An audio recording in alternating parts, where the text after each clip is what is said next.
Hey everybody, in this video tutorial I'm going to show you how to create a poll on Facebook.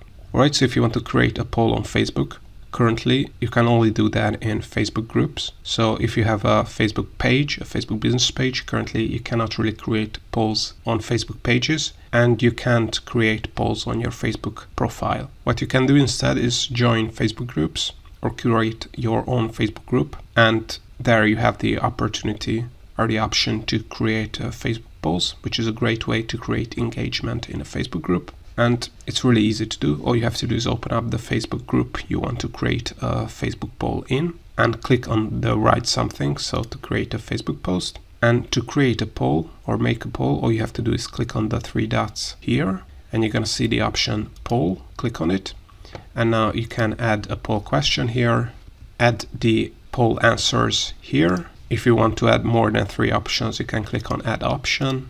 And if you click on the gear icon here, you can also set up or change the settings of this poll. So you can also disallow people from choosing multiple answers if you want to do that. Or you can also other people to add answers to this poll. If you want to disable this option, just click here and other people won't be able to add other answers to this poll question. And once you set this up, just click on post, and this post will go live in this Facebook group.